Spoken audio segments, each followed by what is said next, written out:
Hi friends! ඔන්න අද අපි ජර්මනියේ ඉන්න දෙවෙනි දවස.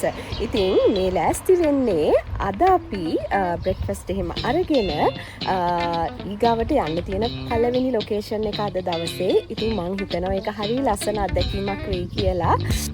ඉතින් ජර්මනිය හරිම රස්නෙයි මේ දවස්වල. ඉතින් ටිකක් අර ලංකාවේ අපි ගිහිල්ලා ඉන්නකොට වගේ ඒ ෆීලිං එක ආවා. මොකද දාඩිය දානවා ගොඩ දවසකින් මේ මොකද ෆින්ලන්ඩ් වල සම්මර් එක ස්ටාර්ට් කරත් එහෙම ලොකුට රස්නයක් තිබ්බෙම නැහැනේ. ඉතින් මෙහෙනම් හොඳට අවුව පායලා හොඳට දාඩිය දානවා රස්නේ. ඉතින් එහෙනම් ඊගව ලොකේෂන් එකට ගිහිල්ලා අපි හම්බ වෙමු.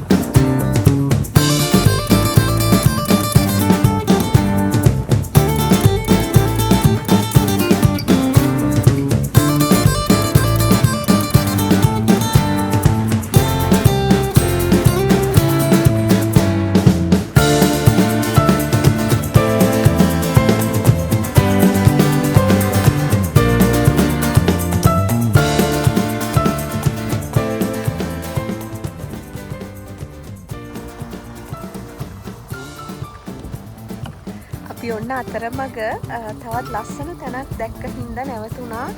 පුදුම විදියට කඳු. ඉතින් මාර ලස්සනයි මේ හරියේ ඉන්නකොට ඔක්කොම කොළ පාටයි. ඉතින් අහසේ සුදු නිල් මේ වර්ණත් එක්ක කොළ පාටත් මික්ස් වුණාම තියෙන ලස්සන ඒක වචනෙන් නම් කියන්න බැරි තරම් ලස්සනයි.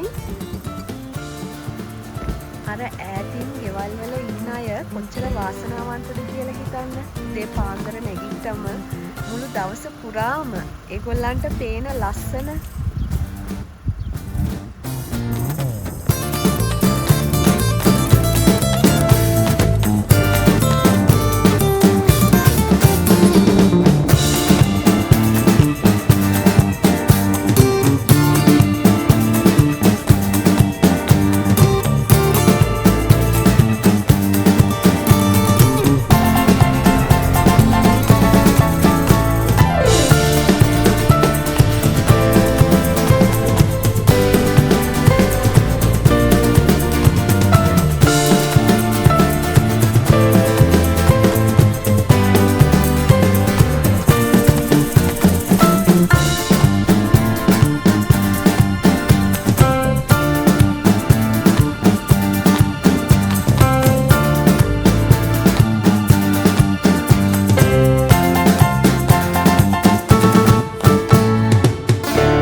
අපි හෙමින් ඔන්න යනවා. ඉතින් චූටි කඳු හැම හම්බ වෙනවා.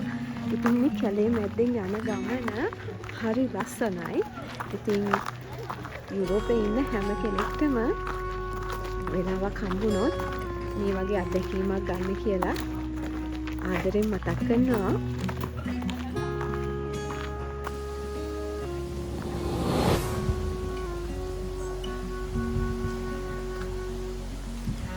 ඔන්න දෙවැනි දවසේ අපි පළවෙනි ලොකේෂන් එකට ආවා. මේක තියෙන්නේ බවාරියා රීජන් එකේ මියුනික් කියන සිටි එක ළඟම ලින්ඩහෝෆ් පැලස් කියන එක.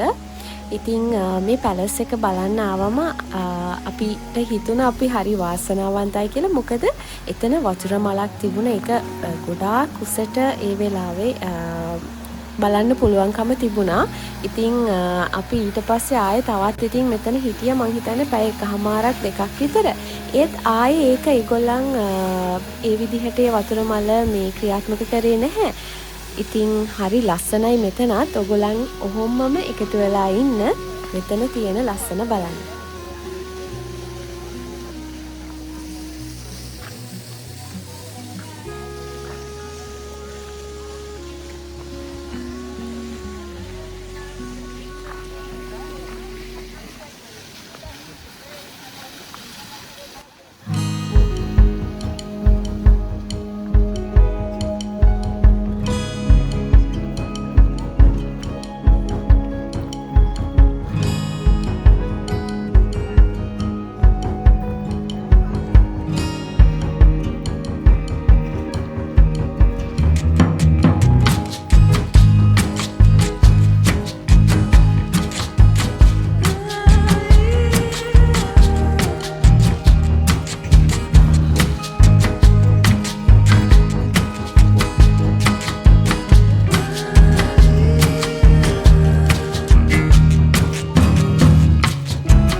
මේ පැලස් එක වටේටම ලස්සන ගාඩන්ස් ඒගොල්ලන්ට ආවේනික ආකිටෙක්චර් එක හරි ලස්සනට ප්‍රසන්ට් කරලා තියෙනවා.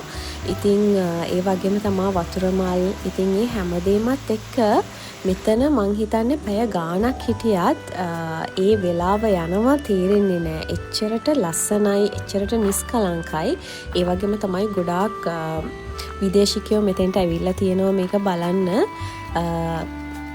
මට හිතෙන්නේ ජර්මනියේ ඉන්න හැමෝම හරි වාසනාවන්තයි. මොකද ටක් ගාලා ඒගොල්ලන්ට ලස්සන තැන් වලට යන්න පුළුවන්කම තියෙන හින්දා. ඉතින් මෙතන තව එක දිගටම අපි ඇවිදගෙන යන්. හරි ලස්සන ඒවත් ඔයගොල්ලන්ට ගොඩාක් බලා ගන්න මේ වීඩියෝ එකකින් පුළුවන් වෙනවා.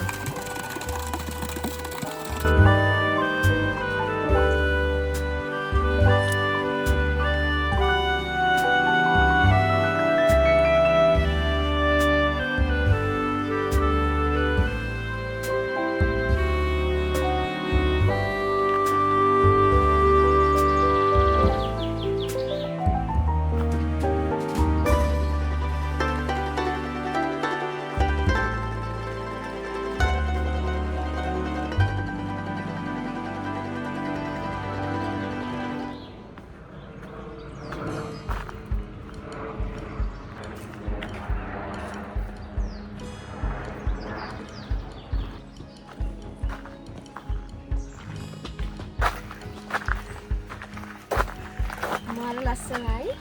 ඉතින් වටේටම කොළ පාටට අර මැද්දෙන් මෙහෙම යන්න පාරත් එක්ක මාර ලස්සනයි. ඉතින් අපි තව යන්නේ ඇවිදගෙන ඉස්සරහට. තව දුරයි මේ පාර.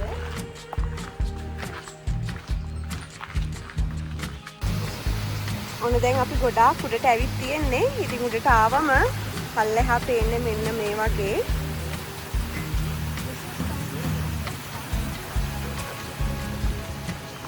අසල එකත් එක්කම තියෙන ගාඩන් එකට යන්න හැම තැනම මේ වගේ තමයි ලස්සනට හදලා තියෙන්නේ. ඉතින් අවුව සැර තියෙනවා. හැබැයි ඒ වුණාට ඒක දැනෙන්නේ නැහැ. මොකද මේ කොළපාට පරිසරයත් එක්ක සහ පොඩි හුළඟක් තියෙනවා. ඉතින් ඒ හින්දා ඇත්තටම මහන්සියක් නෑ. නැත්තම් මං හිතන්නේ අපි දැන් සෑහෙන්න කඳු නැග්ගා. ඒ වුණාට එහෙම මහන්සි නෑ. හරිම ලස්සනයි. මේ රෝස මල් දකිනකොට නම් මට ඇත්තටම මතක් වෙන්නේ මගේ හස්බන්ඩ්ගේ අම්මව. මොකද එයාට මල් කිව්වොත් එයාට වෙන මුළු ලෝකේ වෙන කිසිම දෙයක් නෑ වගේ. ඉතින් දන්නේ නෑ අපිට දවසක මං හිතනවා අපේ අම්මලා තාත්තලා වගේම හස්බන්ඩ්ගේ අම්මව තාත්තලා අපිට එක්කගෙන ඇවිල්ලා මේ ලස්සන පෙන්වන්න පුළුවන් වෙයි කියලා.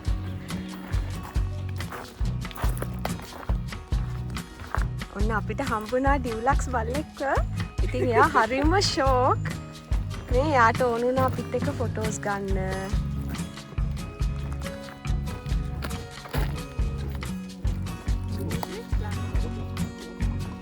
අපි ඉතින් එයාගේ අයිතිකාර මහත්මයාගෙන් අවසර අරගෙන තමයි මේ වීඩියෝ එකක් කරන්නේ.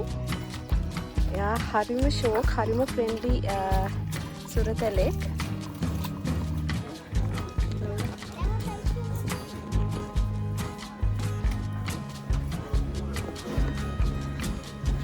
ඉතින් ඇවිදලා හරිම මහන්සි. මෙතන පොඩි ෂොප් එකක් තියෙනවා.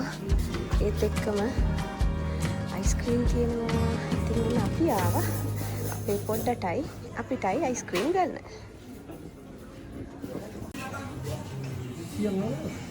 හා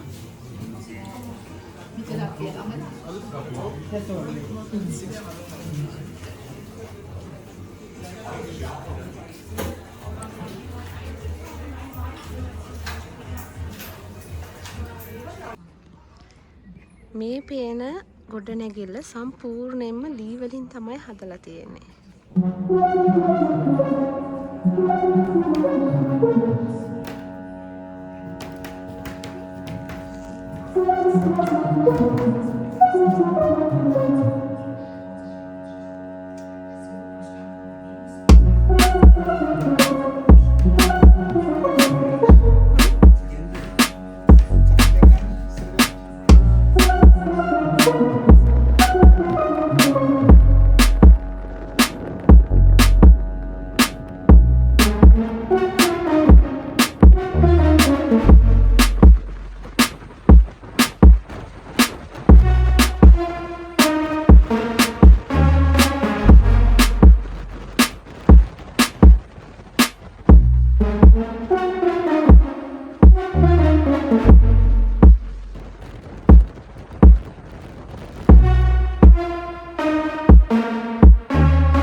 ලස්සන ලොකේෂන් එකකට තමයි යන්න හදන්නේ. ඉතින් මෙන්න මෙතන තියෙනවා කේබල් කාර්ස් රයිඩ් එකක් යන්න පුළුවන්. හැබැයි අද අපිට තියෙන වෙලාවත් එක්ක හවස ඒගොල්ලන් හවස 6 වෙනකොට මේක වහනවා කිව්වා. ඉතින් ටයිම් එකක් තිබ්බොත් අපි යනවා. මොකද උඩ තියෙනවා කිව්වේ children playground එකක්, play area එකක්. ඉතින් බලමු ඒ වෙනකොට පොඩ්ඩගේ මූඩ් එකත් එක්ක එයාට ටයර්ඩ් වෙලා නොතිබුණොත් අපි මේකත් යනවා. එහෙම නැති වුණොත් අපි බලමු ඊටු ටික බලන්න.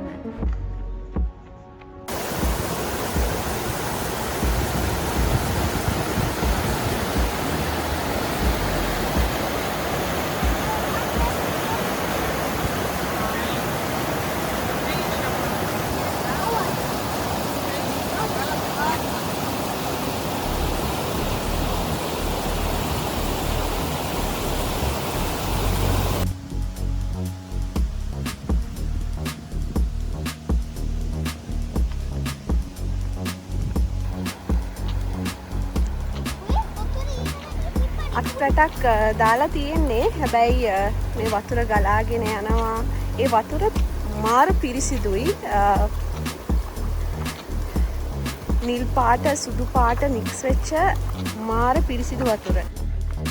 අපිට ඒ වෝටර්ෆෝල් එක බලන්න යන්න කිලෝමීටර් 1 මීටර් 600ක් පයින් ඇවිදගෙන යන්න වෙනවා. ඉතින් අර අස්සෙව දාපු කරහිත තියෙනවා. ඒවා යන්නත් පුළුවන්. හැබැයි එක පාරකට වැඩිහිටි කෙනෙක්ට යුරෝ 7ක්, පොඩි කෙනෙක්ට මට මතක විදිහට යුරෝ 3ක් හෝ 5ක් කිව්වා. මට ඒක හරියට මතක නැහැ.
ඔන්න අපි ටිකට්ස් 3ක් ගත්තා. ඉතින් දැන් ටිකට්ස් අරගෙන මෙන්න මේ ටිකේ යන්න තියෙන්නේ. හොඳටම අවුවයි. හැබැයි ඒ අවුව තිබ්බට ලොකු මහන්සියක් දැනෙන්නේ නැහැ.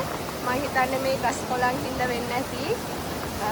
මාර ලස්සනයි ඉතින් මේක බලාගෙන යනකොට. ඔන්න දිගටම අපිට මේ ගමන යන්න වෙන්නේ මේ ගුහාව ඇතුලෙන්. මේ ලොකේෂන් එකට කියන නම නම් ඇත්තටම ප්‍රොනවුන්ස් කරන්න හරිම අමාරුයි. ඒ නිසා අපි ඒක මේක දාලා තියන්නම්. කාට හරි යන්න බලාගෙන ඉන්නව නම් යාලට සර්ච් කරන්න පහසු වෙන්න. මේ එන වතුර පාර අපිට අහන්න ලැබුණ විදිහට ග්ලැසියර්ස් දිය වෙලා එන වතුර කියලා. ඉතින් හරි ලස්සනයි. මොකද ගුහාව ඇතුළෙනුත් තනින් තන අපිට එළියෙන් යන වතුර ටික බලන්න අවස්ථාව ඒගොල්ලෝ හදලා දීලා තියෙනවා. සමහර තැන් නම් කළුවරම කළුවරයි. ඒත් එකතු වෙලා ඉන්න මේ අත්දැකීම ඕගොල්ලොනුත් විඳ ගන්න.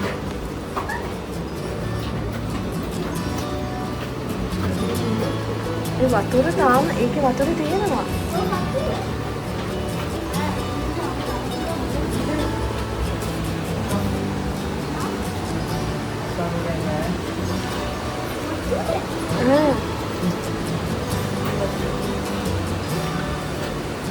පොඩ යන්න බීර.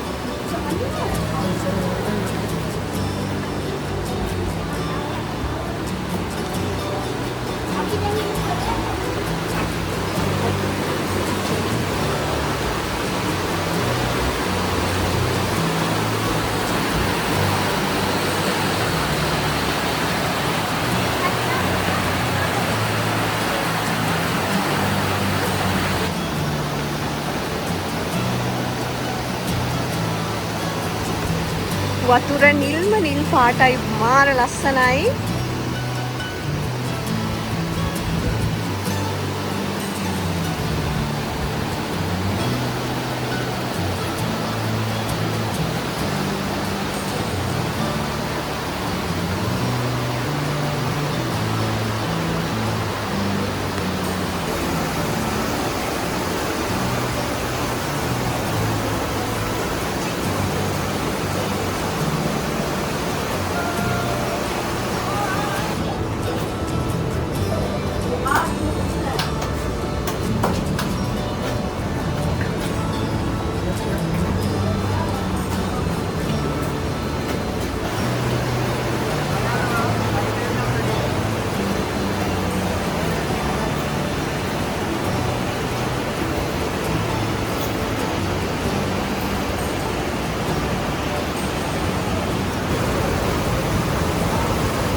පතුල පේන තරමටම වතුර පිරිසිදුයි. අපි දැන් මේ උමගදිගේ මම හිතන් කිලෝමීටර් ගාණක් ආවා. හැබැයි කිසිම මහන්සියක් නැහැ.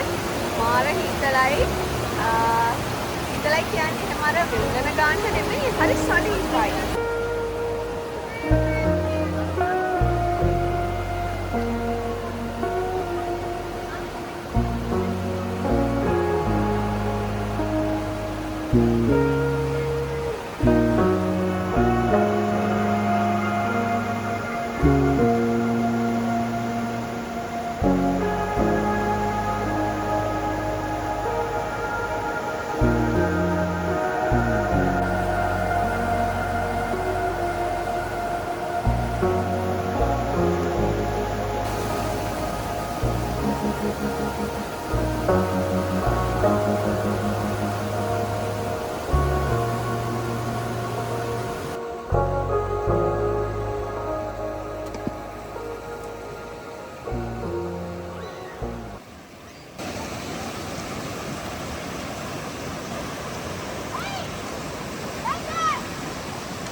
ඔන්න අපි මෙතන බලලා ඉවර වුණා.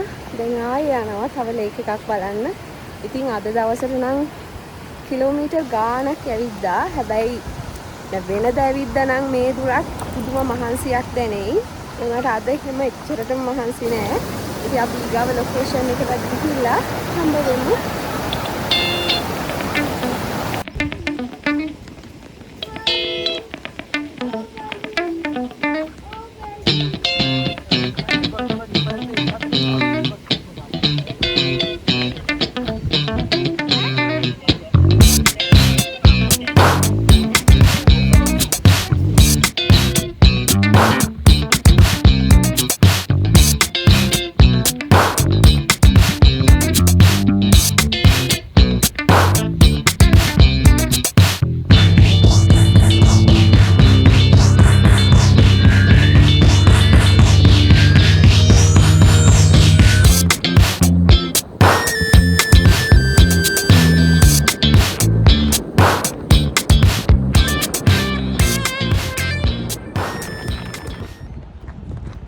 මේ වෙලාවේ ටෙම්පරේචර් එක සෙල්සියස් 27ක් වෙනවා.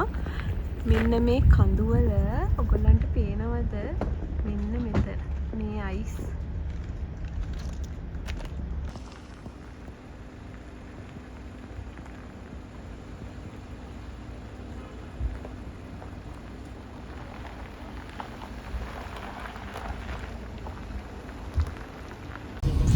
අපි දැන් ඇවිත් ඉන්නේ ඉප්සේ වලට. ඉප්සේ මම දන්නේ නැහැ ප්‍රොනවුන්ස් කරන විදිය නම් හරියද කියලා. ඉතින් බස් වල එන අයට මෙතෙන්ටම බස් තියෙනවා.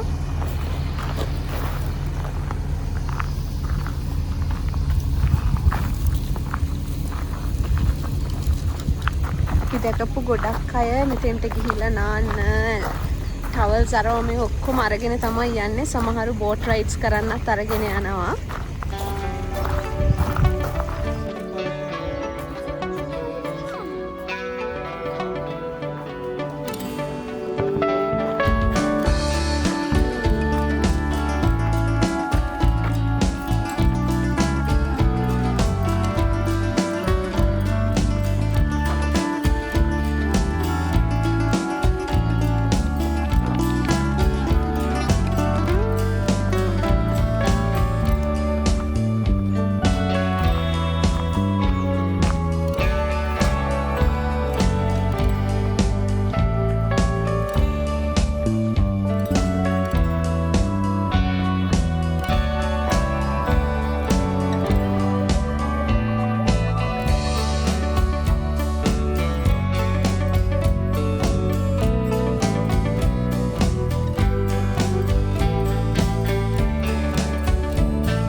මේ හරිය අපි මේ කකුල් වතුරේ දාගෙන හිටියට ඇත්තටම ටිකක් සීතලයි.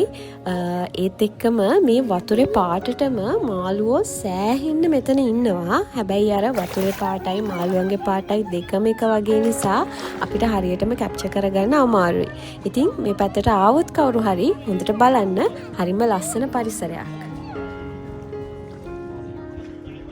ඔයගොල්ලන්ට චූටි ටිප් එකක් දෙන්නම්. මේක බලන්න කවුරු හරි ආසාවෙන් ඉඳලා මේක බලන්න එනවනම් වෙහිකල් පාකින් එකේ ඔයගොල්ලන්ගේ වෙහිකල් එක නවත්තලා දකුණු අත පැත්තට තියෙන පාරෙන් ආවොත් තමයි මේ ලස්සන view එක පේන්නේ.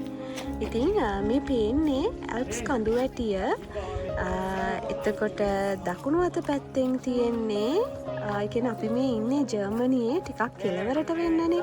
එතකොට දකුණු අත පැත්තෙන් තියෙනවා ස්විට්සර්ලන්ඩ්, වම් අත පැත්තෙන් තියෙන්නේ ඕස්ට්‍රියා. ඉතින් දවසක ඒ රටවල් දෙකත් අපි බලන්න යන්න හිතාගෙන ඉන්නවා. එහෙම ගියොත් ඒ කියන්නේ අපි අනිවාර්යයෙන්ම ඕගොල්ලන්ටත් ඒ ලස්සන අත්දැකීම බෙදා ගන්න ඒව අරගෙන එනවා.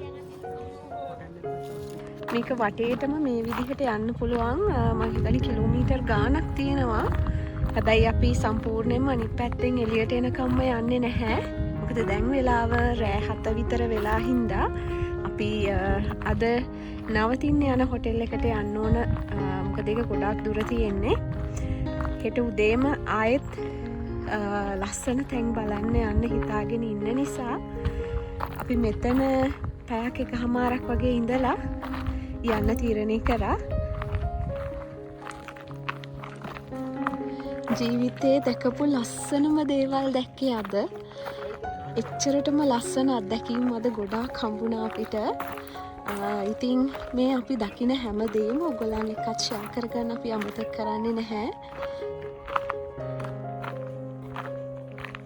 මිනිස්සු දහස් ගානකින් මෙතෙන්ට එනවා. හැබැයි තියෙන හොඳම දේ තමයි පොඩ්ඩක්වත් අපවිත්‍ර වෙලා නැහැ. ඔයගොල්ලන් මේ දකින වීඩියෝස් වල වුණත් බලන්න කොහෙවත් එක චූටි කොළ කෑල්ලක්වත් දාලා නැහැ. ඉතින් මාර ලස්සනයි. ඒ වගේම එන හැම කෙනාම මේ පරිසරය බොහොම ආදරෙන් පරිස්සමට රැක ගන්නවා. මාරම ලස්සනයි.